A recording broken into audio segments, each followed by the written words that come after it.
Mortgages. And refinancing. Okay, Marav, you're like super not prepared for today's show. We just finished a meeting. She's like, yeah. She's losing her mind. But it's okay. Oh, good. Life is fun. Look, I got you a chocolate. You see there's a little chocolate here for you. Yeah, absolutely. Okay. And I just noticed my camera's like completely off. You want to turn it a little bit? I did notice that. Just give it a little bit of a twist.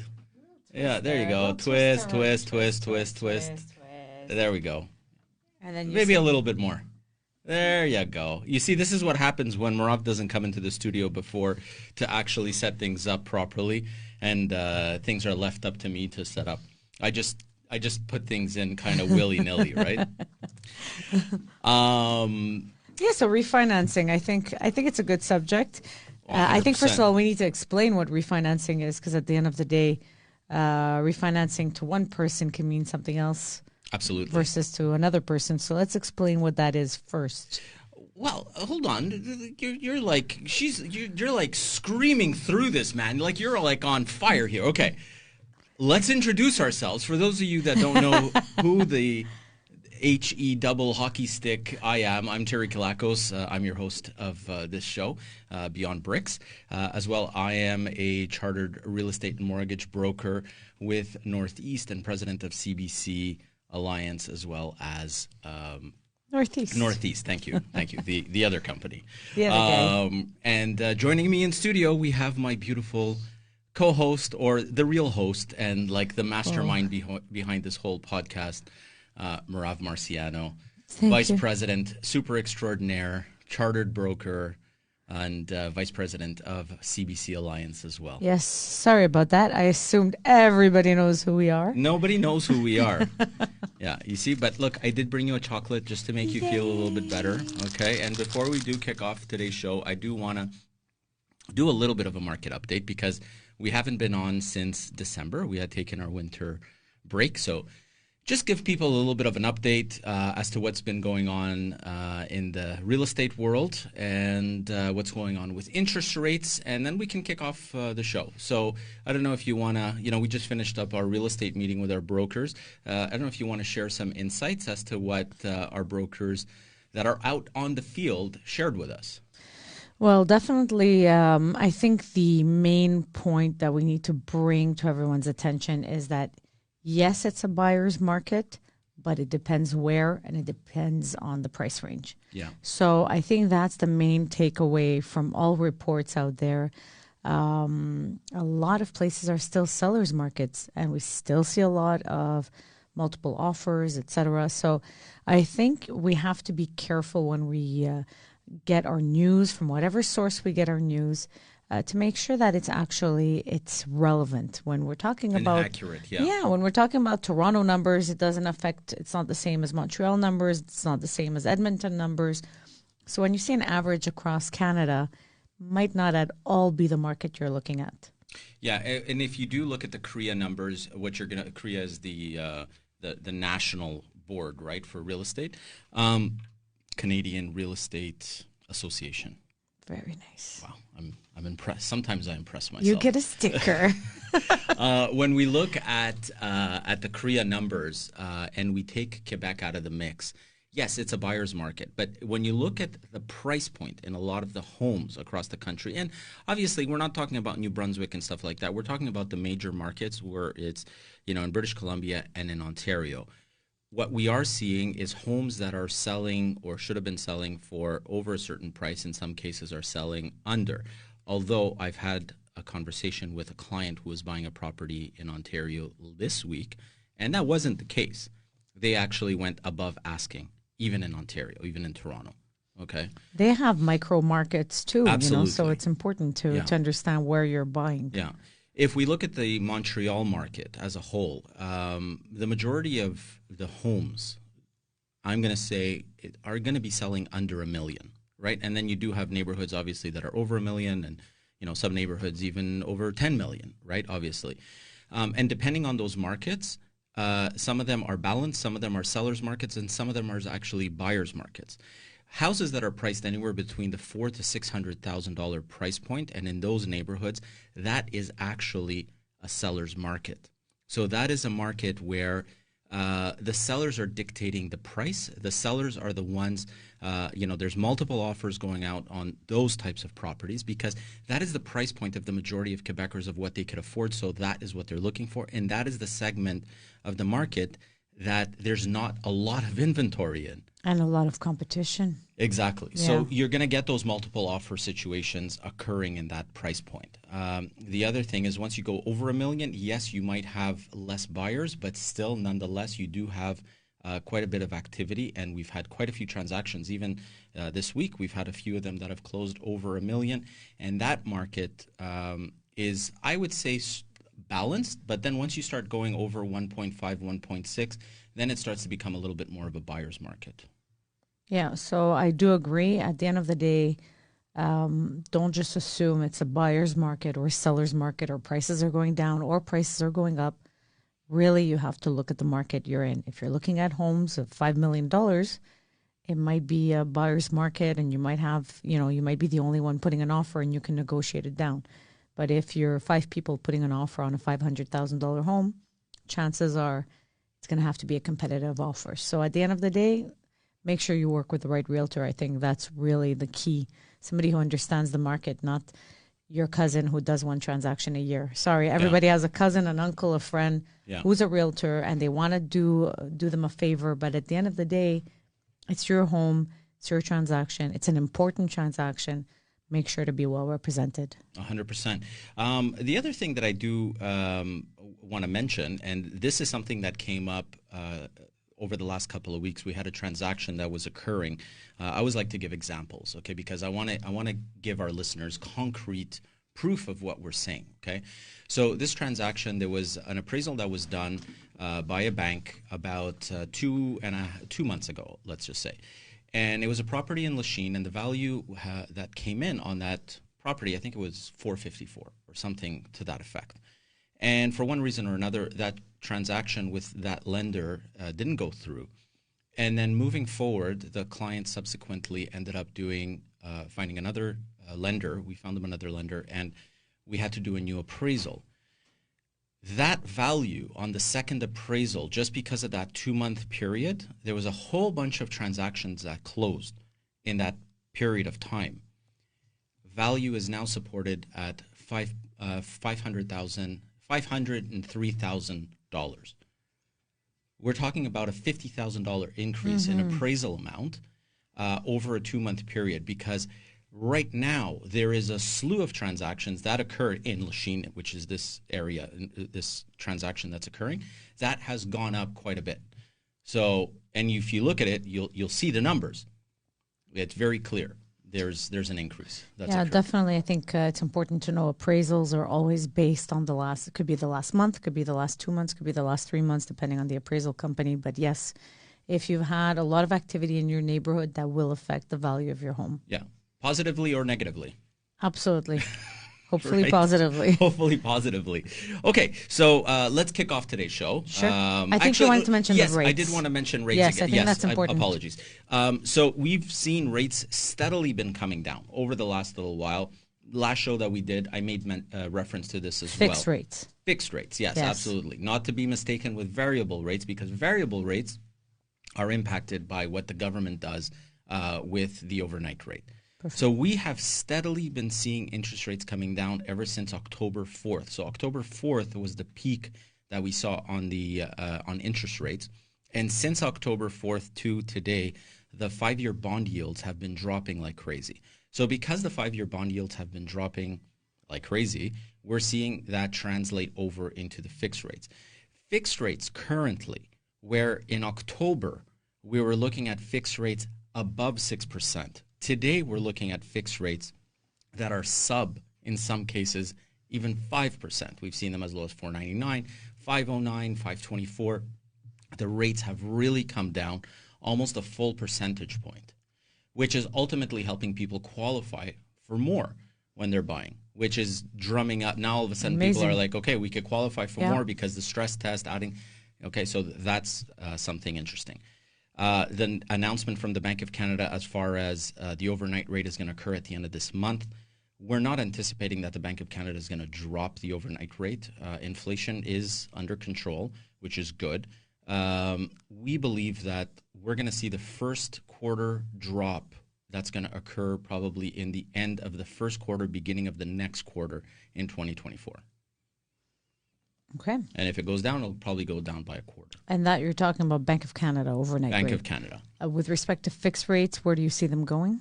I think that by the time we end up in the summer, if the trajectory kind of continues, we'll probably end up somewhere in the, I'm going to say 4.5% range, 4.5% to 5%, depending on the lender, depending on a few different institutions. Okay. Very nice. Right? Excellent. So let's kick off. Okay, refinancing. Okay, which is you're like dying to talk about this today. So I did a blog that went out yesterday. So normally we do our shows on Tuesdays. But however, I had a board meeting yesterday, so we decided to do it today. We had Wait. Share the news. Board meeting of what? So for those of you that don't know, I have been sitting on the board of CMBA for the last couple of years. I've been the vice president of CMBA. Canadian Mortgage Brokers Association. Exactly. Yes, thank you for clarifying that. Yesterday, I actually took the president and chairman's position of CMBA National.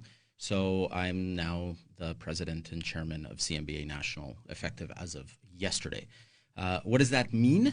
It means that maybe a little bit more influence as far as governmental policies, a lot more kind of, governmental relations. I have to learn how to speak, lobbying and all that kind of good stuff. Yeah, so interesting. you're going to basically all the information that's coming in on this podcast is going to be coming in firsthand directly from the heads.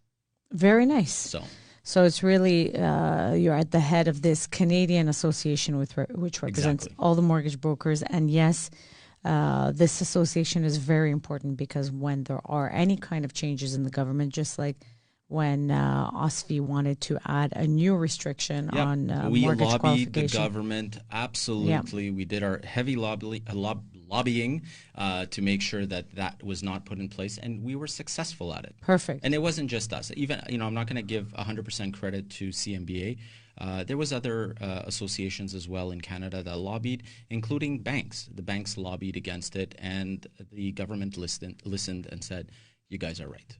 Perfect. We're not going to put it in. So perfect. Let it continue. Next step, the stress test. Let's eliminate this. Oh my goodness. BS. Honestly. Yeah, exactly. So I think it's important today's show because refinancing is so important. Sometimes, life happens, things happen, we have changes in our lives, and refinancing basically means redoing your mortgage, often adding to the mortgage amount or changing the rate or whatever it is that you need to do in order to sort of restructure your mortgage. Yeah. So I think it's important that we go over that because sometimes it's a scary thought. So, and I encourage everyone to go back and we'll post the blog on this video so that you can actually go back and read the blog that I did earlier this week. The whole idea of refinancing a mortgage, and I've had this conversation with people where they're like, do we really want to refinance? Is it the right time? Interest rates are high, so on and so forth. At the end of the day, when you have toxic debt, right? So when you're in a situation where all your resources on a monthly basis are taken up by making credit card payments, line of credit payments, loan payments, car payments, so on and so forth, you have very little resources available to you so that you can turn around and actually save money for that rainy day, right? And I'm doing my air quotes here, for that rainy day. So because you end up limiting yourself and you don't end up having those necessary resources, what ends up happening is you make $1,000, you take that $1,000, you pay debt with it, and then you have nothing left. So then when you need to go and do groceries or you need to do anything like that, what's going to end up happening is you're going to have to go back into debt. You're going to have to tip dip back into that credit card to buy the groceries, to put gas in your car, so on and so forth. So the purpose of a refinancing is to basically restructure you so that we drop down all of your monthly payments.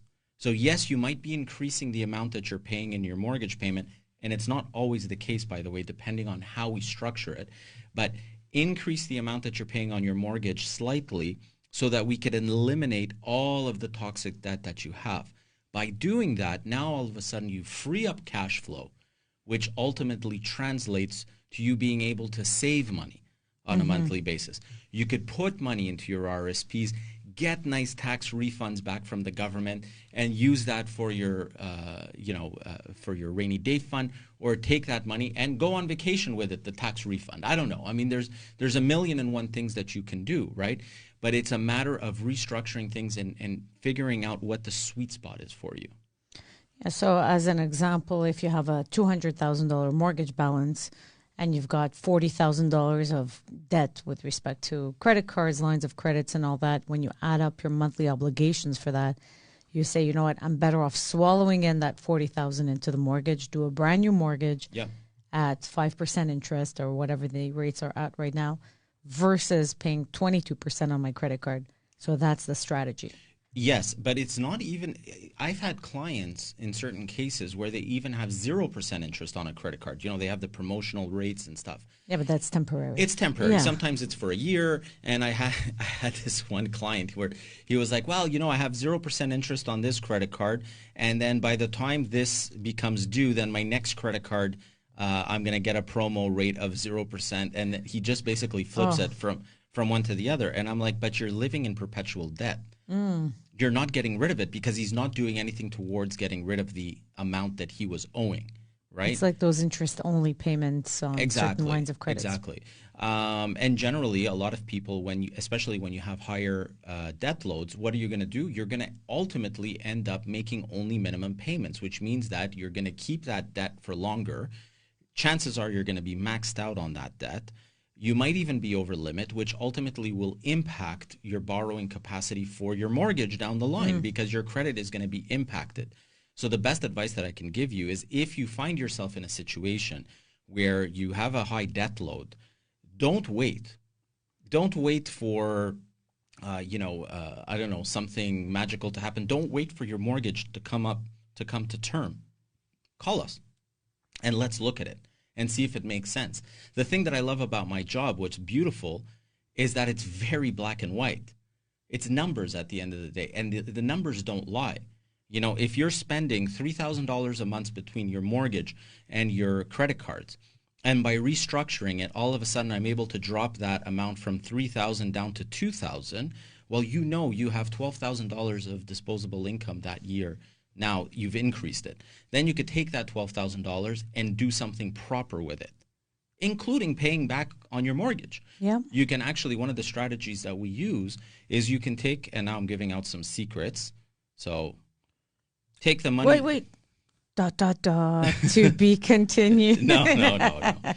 There's no commercial breaks. But that money that you're saving on an annual basis, right? Let's be smart about this, okay? My philosophy has always been very simple. You want to double dip as much as you possibly can along the way, right?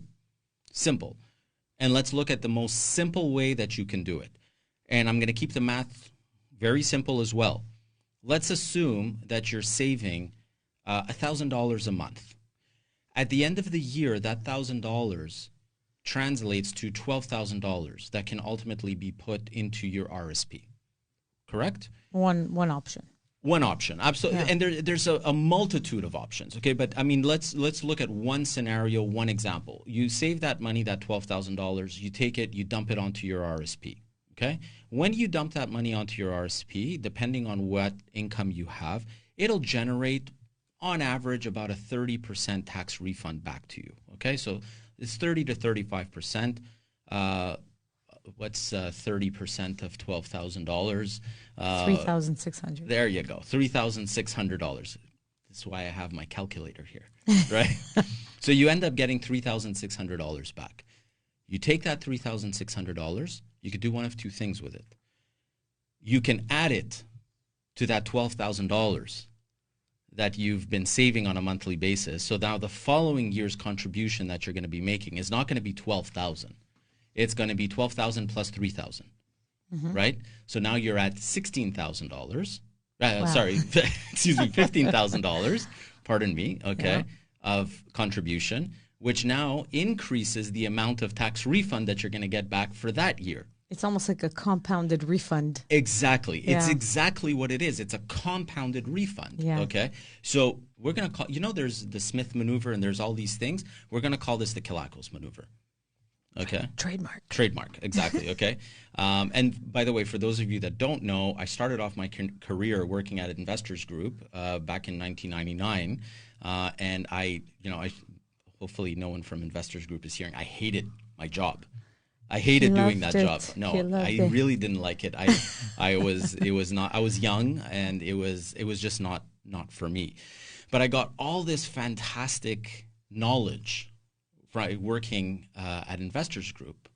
And all of this knowledge now translates to all the advice that we give today at Northeast, okay, which is one of the things that's built us up into what we are today. I don't think that you hated giving financial advice. What you hated was taking people's hard-earned money and finding investments for it versus right now where you're able to give people money to buy their homes. It's a different, I think it's a little bit of a different feeling. It is, you're right. So I don't think the financial advice, you love it, you're good at it. Yeah. But I think it's more the feeling of, they took their whole life to save up $100,000 and here I am now. Putting it in an investment that may go up, may go down. Exactly. That's what hurts when it goes down. But this is one of the things, so my philosophy when I was in that position, because you cannot control the investment, okay? The investment, no, I don't care who you are. Okay, and I'm not going to say the line from Wolf of Wall Street, okay, because there's a famous line in Wolf of Wall Street. I don't care if you're Warren Buffett or Jimmy Buffett. Nobody knows if a stock's going to go up, down, or sideways.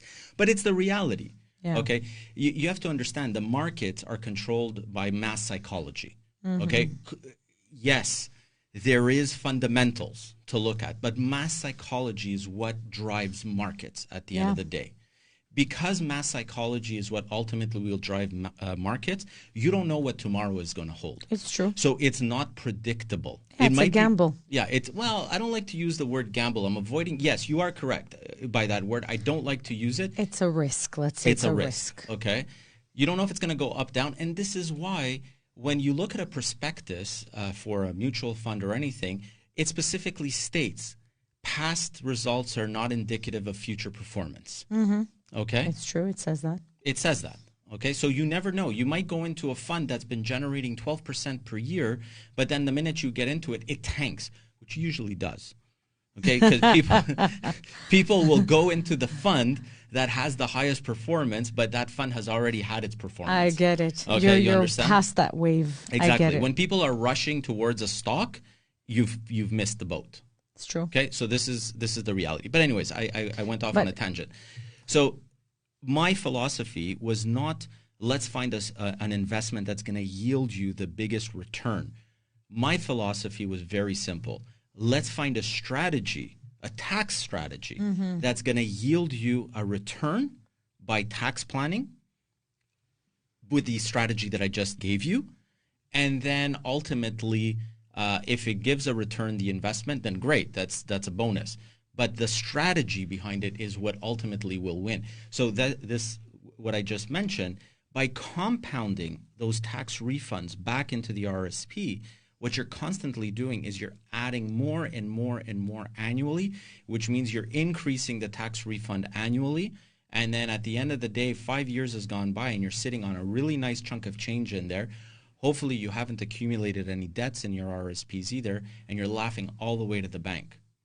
So I think we're also not mentioning the elephant in the room, which is financial stress is very hard psychologically. You mentioned psychology. It's very hard. It is.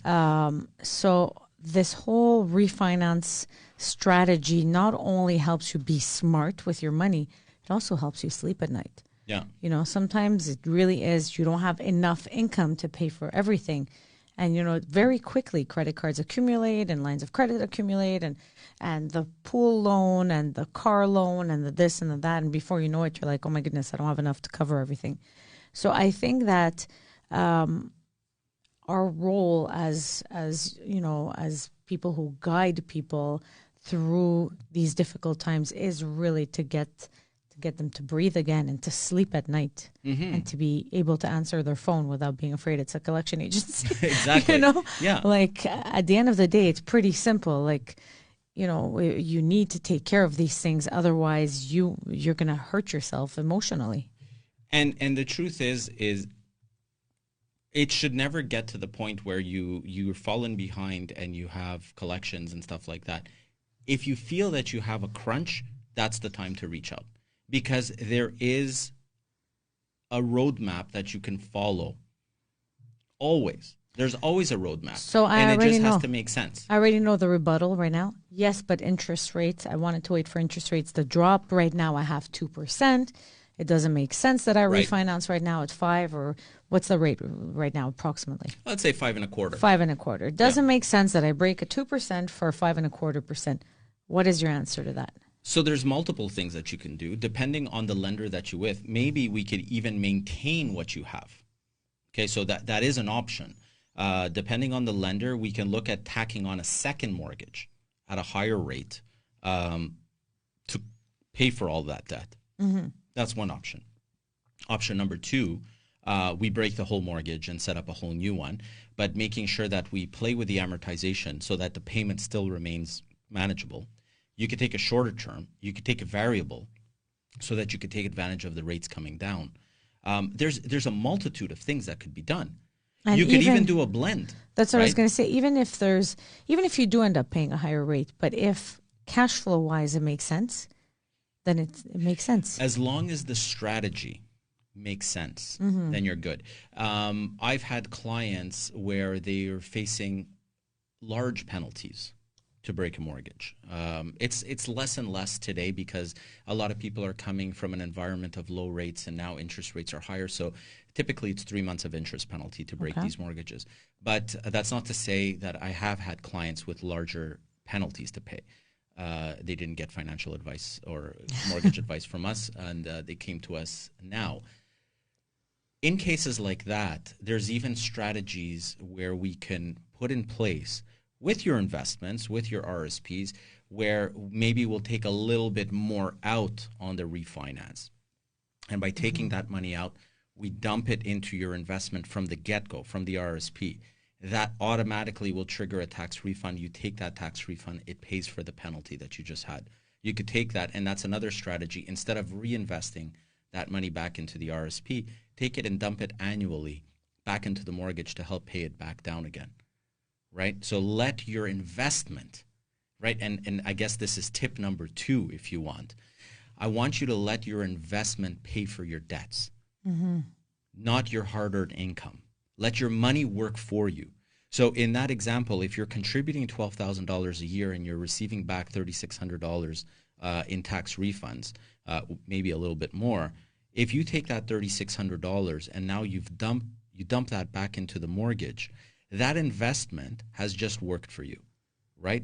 The fruits of that investment have just paid down your mortgage, have paid down the debts. And usually in a case like that, if you do it for 5-6 years like that, it pays off whatever refi you did, depending on the amount of the refi, obviously. Yeah, so come 5 years later at the renewal, you realize how much you paid down the capital. Absolutely.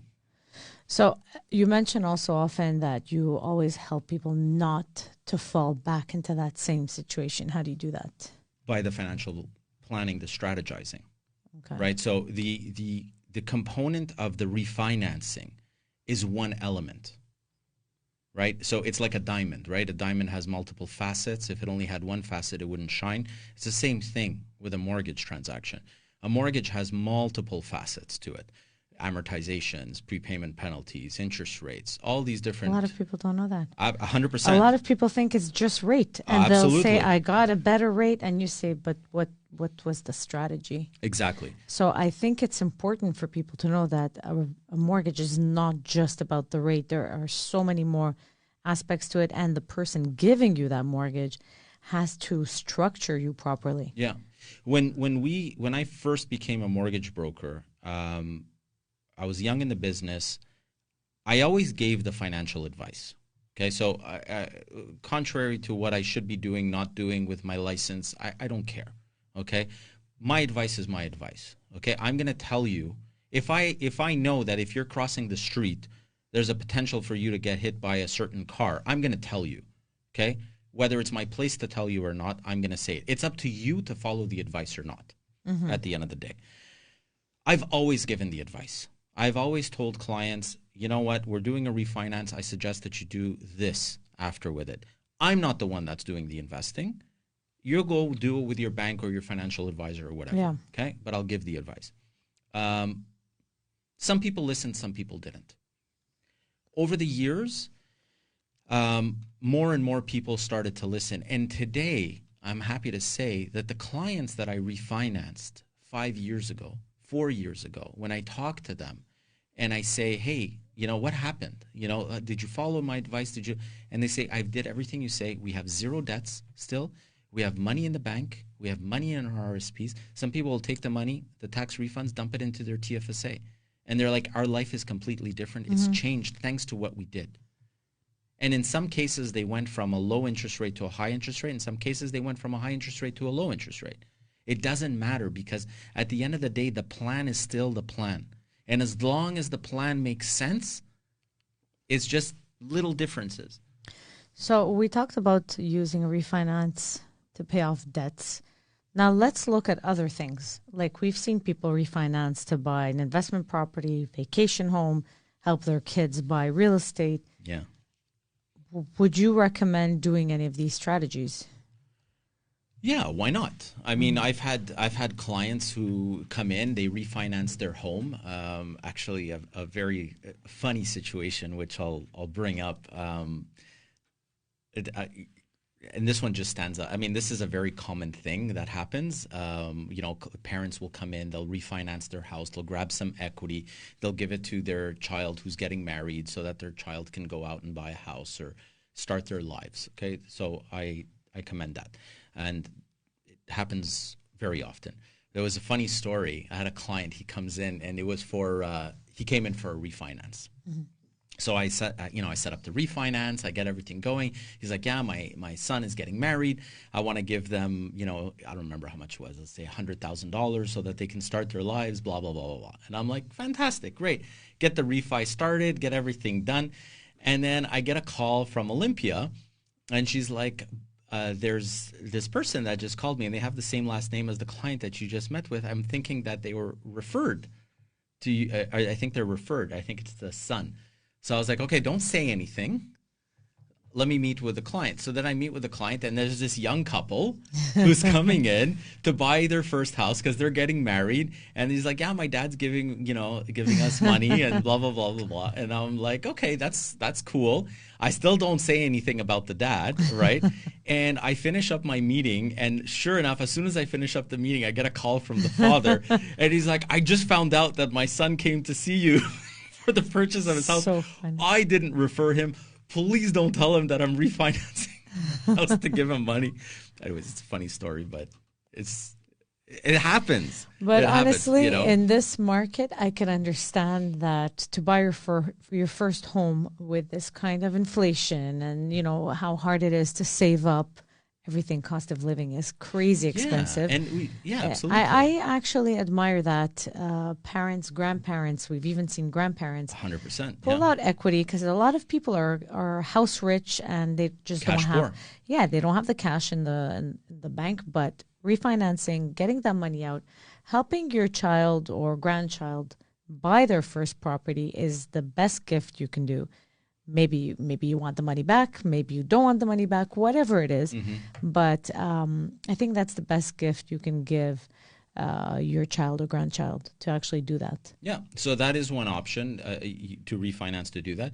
And yet there's other people that are going to refinance to go and buy an investment property in Florida. And, you know, we've had our Florida show. And by the way, that show, if you haven't heard it, you need to go back and hear it, because the amount of emails and calls and views that show had was insane. Everybody dreams of leaving winter. Oh my God, it was crazy. The amount of people that actually tuned into that show was I don't think it would be as popular in the summer. We're talking about in the thousands here. Yeah. In the thousands, people flocked to that podcast. Okay, so it was very good. So if you haven't gotten a chance to listen to it, please go ahead. You you scroll down my Facebook page, you'll find it. I forgot what it's called. It's about buying a house in Florida. Whatever, it's there. You'll see it. You're not promoting it very There's well. a little bird. If there's Florida coastline and a little bird in it. Okay, so yeah, you like my little bird image there. But it was a really good show. The point is, what am I saying now? So I lost train. Yeah, so there's people that are going to refinance to buy a place in Florida or to buy a place wherever, right? Yeah, and it's not necessarily that they're refinancing and getting $300,000 to pay $300,000. They might refinance just to get the down payment, and then the rest is a mortgage, whatever it is. So it doesn't have to be a huge refinance. It could be just refinance for the down payment. So that's going to bring up a conversation that I had with a client who's probably listening right now on Monday. So Monday, I had this call with a customer who wants to ultimately look at buying a property down in Dominican Republic. That's popular too, by the way. It is. And so they would have to either look at taking money out of their line of credit or refinancing. So we're trying to decide what's going to make the most amount of sense for them. So again, you see, that's another thing. We have to look and say, maybe it just makes sense to take the money out of your line of credit. Maybe it makes sense to take it out of your mortgage. Whatever makes sense to you, that's what we do. And in her case, she said something to me, which is something that a lot of people are feeling, but they don't necessarily say it. And it was, Terry, but I'm just going to be having more and more debts now. And she's like, how much more refinancing can I do? How much more debts can I get into, right? Because when you say something like that, and I made her realize, hopefully I made her realize, she's only looking at one part of the equation, right? So I always want everyone that's listening to the show right now, I want you to think about your net worth. What does your net worth equal? Your net worth is equal to your liabilities less your assets, or assets less liabilities, okay? If you have an asset that's worth $500,000 and you have a liability on it of $250,000, your net worth will be $250,000. Simple arithmetic. Yeah. If you're only looking at your liabilities column and you're not looking at your assets column, and you're increasing that liability by 50, 100, 200,000, whatever, then you're going to look at it and you'll be like, oh my God, I'm getting, my debts are just increasing and increasing and increasing. You need to add the asset to that column as well, right? That makes sense. And by adding that asset, your net worth will go up. Yeah. Right? Or it's going to stay the same, but it will, chances are, go up. When you refinance to pay off toxic debt, what you're essentially doing is, in a case like that, you're living in the liabilities column, right, only because you're just reshuffling your liabilities. You're reshuffling the toxic debt, and you're combining it together, making it more efficient. By making it more efficient, now you could funnel over into the assets column more money, more assets, right? By putting money in your TFSAs or RSPs or whatever you're going to be doing, thus increasing the net worth. Everything that you do moving forward from listening to this show and on, okay, so this is your moment, okay? You're listening to the show right now. From now on, everything that you're going to be doing is going to have one purpose and one purpose only: to make your net worth go up every single month. I don't care what your liabilities are. I don't care what I care what your assets are. I don't care what your liabilities are. Every liability that you have should ultimately have an asset that's working for you. And ideally having that asset pay for that liability. That makes sense. So, for example, people who have a huge real estate portfolio, obviously their liabilities are bigger, but their assets are bigger too. So It's all a math thing. Don't say, oh, this Yeah, absolutely. this guy's got $5 million of debt. Yeah, but he's got $20 million of real estate, So I think it's important, like you say, to look at the other side of the equation. You have to. Yeah. You have to. You can't just say, oh my goodness, I just increased my mortgage from $300,000 to $350,000. Yes, but. You know what? Let's actually look at an example where, we're looking at the net worth formula, but we're not actually adding an asset to the mix, okay? So you have a mortgage, you said $300,000, and let's say you have other liabilities, other toxic debts, other things in there that are $50,000. Okay, so what is owed in your liabilities column? $350. $350. Because it's 300 plus 50. Exactly. If you do a refinance and you refinance that toxic debt and you put it to your mortgage, you add it to the mortgage, right? And you get a mortgage of $350, and you use that $50 to pay off the other liabilities. What is your liability amount? $350 still. $350 still. All you've done is you restructured it and made it more efficient. Yeah. Correct? Yeah. Now let's go crazy here. Let's go crazy. Let's go crazy. I like the big eyes. Let's assume, that instead of, so you had $300 mortgage, $50,000 of liability, and you decide that you're going to take an extra $50,000, for investment purposes. To buy another property? Whatever. Okay. Whatever, investment. We're not going to say what we're doing with it. It's going to be for investment purposes, okay? Okay. It's going to acquire an asset. Mutual funds, stocks, bonds, house, whatever, okay? Okay.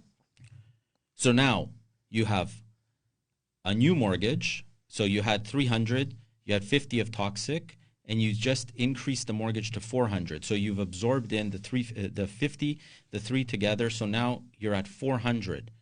If you just focus on the liability column, what just happened? You look like you have more debt. Yeah, but that 50 now is actually being transferred over to the assets column. So in the end, you net out to 350 again. I get it. Right? Makes sense? So, and obviously there's another part of the equation that mortgage is associated to a house that also is in the assets column, which we're not factoring in right now. And that one itself is actually going up in value. Yeah. So that is increasing your net worth also, et cetera, et cetera. And in a beautiful world, if you take that $50,000 and you put it in something that's going to generate a return for you that pays for that $400,000 liability, that's the dream, right? That's the beauty. So if you're able to take that $50,000 and put it in some sort of an investment that's going to yield you a return that'll cover the 50,000. Not only the 50, but maybe the whole thing. Okay. Depends on what you do with it, right? I mean, I'm just we're dreaming. We're dreaming here. I'm just talking, right? But imagine you could do something like that. Now all of a sudden you have your asset that is paying, that's generating fruits for you, and those fruits are turning around and paying for your liabilities. Okay, so now I'm going to throw a little monkey wrench in the whole... Monkey away. So, a lot of people, their goal in life is to pay off their home, which is a very commendable goal. Absolutely. And I appreciate that. I like those clients because for some bizarre reason, the minute somebody pays off their mortgage, they tend to refer me everyone. So I'm happy when people pay off their mortgage because I know I'm getting a whole bunch of referrals from them. So they've reached this goal of paying off their house, but yet there isn't any extra or whatever. Basically, there's still some stuff going on, credit cards, etc. Would you still recommend now getting a brand new mortgage to pay off those credit card debts, knowing that they would, quote unquote, break this goal that they've achieved or revert in their mind, revert? Yeah, I know. It's a big one because a lot of people, it's hard for them, like especially, people like my parents' age, to them, it's the end of the world to get a mortgage if you have no mortgage. People need to understand, old people, young people, medium-aged people, whatever age I am, people, you need to understand one thing. The liability is the liability. Whether you owe it in your mortgage, whether you owe it on a Visa or MasterCard or a line of credit, you still owe that money. That's true. The liability is there. Is there a way to make it more efficient? Yes, do it. If there's no way to make it more efficient, do it, don't do it. Just keep going status quo, right? Because I have seen some people really, literally, like, really, I want to say kill themselves every month to try and pay down that mortgage as quickly as possible. Which is great. But don't do, I've always said, don't pay your liabilities at the expense of your savings. Yes. Okay, so pay yourself first. And there's a lot of financial advisors and financial gurus out there and stuff like that they're going to say, you need to pay high interest rate credit cards off first. And you need to do this and you need to do that, blah, blah, blah, blah, blah, blah, blah. I don't think these people have ever had a penny of debt in their lives, okay?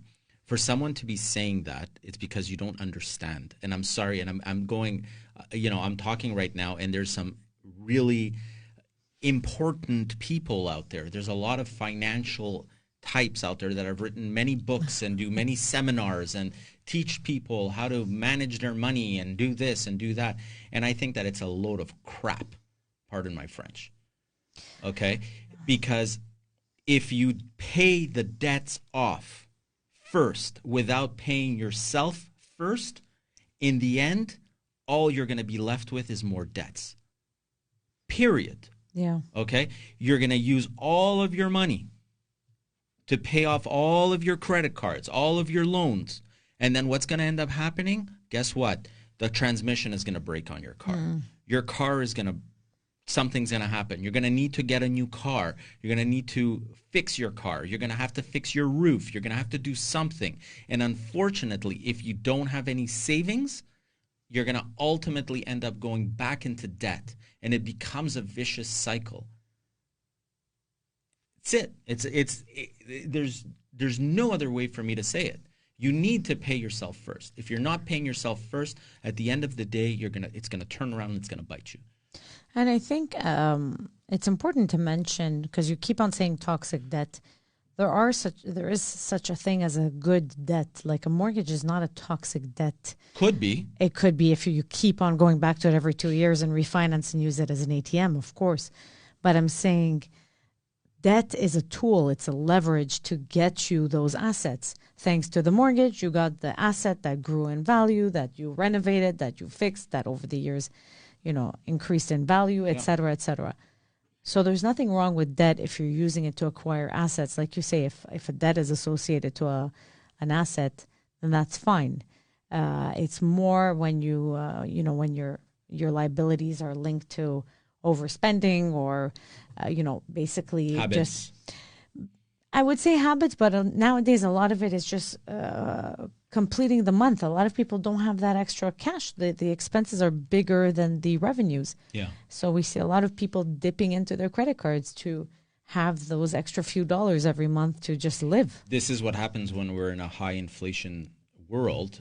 This is the reality, unfortunately, of it. But at the end of the day, this is where we come in. This is where we come in to give you the advice to help you structure things. And if you don't call us when things are somewhat rosy, if you call us when it's too late, it can ultimately turn into a more expensive proposition for you. Because if you're carrying debt for longer periods of time and it's lingering and whatnot, and it impacts your credit score, now we can't go with the traditional types of banks. Now we have to look at going with more alternative types of lenders. And then you could find yourself in a not so good situation. And sometimes you end up having to take a solution out of sheer desperation because you didn't pre-plan the way to fix this. Exactly. But I do understand that sometimes it's overwhelmed and it's hard to even think of the idea of calling someone. But I think, like you say, you lose nothing by doing the numbers, running the numbers, seeing what makes sense, what doesn't make sense. The solution, you might say, the solution is not for me, sorry. Or you might say, wow, I had no clue that I can actually sleep at night thanks to this solution. So definitely, like you say, give us a call and we're here for you. So, I do want to get to another part on the blog here, which it's the topic is avoiding the debt trap kind of a sustainable approach to it. And this is where a good advisor is going to come in. Unfortunately, in the finance world, your financial advisor knows nothing about credit, knows nothing about debt. Okay, the person that you're going to put your investments, if you ask them about credit, you ask them about debt, they don't know nothing about that. That's not their job to know about it. They know what investment they should put your money in. Mm-hmm. They'll know maybe a few tax strategies, but that's about it. The mortgage brokers typically don't know anything about investing. They don't know anything about tax strategies, further than a home buyer's plan or something. Okay, they're going to know what they know, which is about debt and credit. I want to avoid saying what I want to say, which is just come to us, we do everything under one roof. If you choose not to go with someone like us, who's a multidisciplinary firm who handles everything from A to Z, okay, we'll handle the credit, the debt, the investments. We do everything here. The real estate transaction. Yeah. You have to make sure that you have to build a team around you that's going to be able to make sure that you don't get back into that debt trap. You need to get into a sustainable, it needs to be sustainable, which means that once you've done that refinancing, once you've done the restructuring, the next call that you make right away, not after the vacation that you're going to take because you just, have a whole bunch of disposable income. Mm-hmm. Right away, you go to notary, you've cleared up everything. The day after, you've booked an appointment with a financial advisor.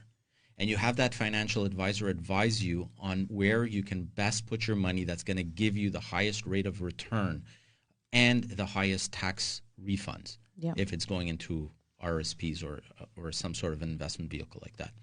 By doing that, you're going to be able to move forwards and have a more sustainable type of experience, if you will. It'll last longer because you have a team around you that's actually supporting you. Yeah. I think the idea of the right team makes a lot of sense. And what you're saying makes a lot of sense where one discipline does not understand the other discipline very often. And that's hard because you can't be investing with one guy and he doesn't understand your debt situation. And you can't have a debt situation discussed with one guy and he doesn't understand your investment or assets or anything like that. And your realtor has to understand your situation as well. So I think having a good team, having a good accountant, having a good, you have to have the right people around you giving you the right advice, not, your friend Joe and your cousin Mo, because they might mean well, but they might say, no, don't do this. Or I heard that if you do that, this happens. They do mean well, but at the end of the day, they're not the professionals. Exactly. And if you need to get three opinions, get three opinions. But don't base it on one opinion if you're not the trusting type or if you want to make except for mortgages. There's only one opinion that counts, and it's mine. No, I'm just kidding. Just kidding.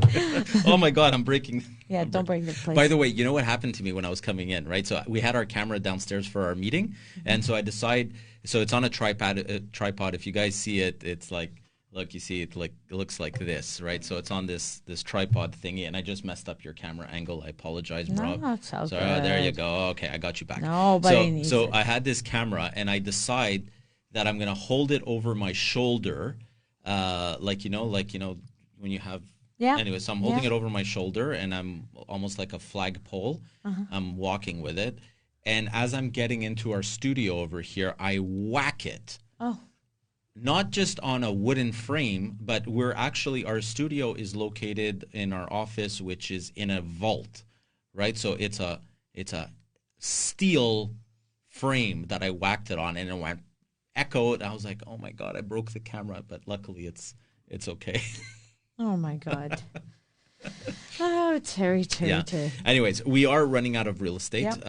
If people want to get hold of us, how do they? You can reach us at the office at 514-680-4674, or you can also visit us online at www.nordest.ca.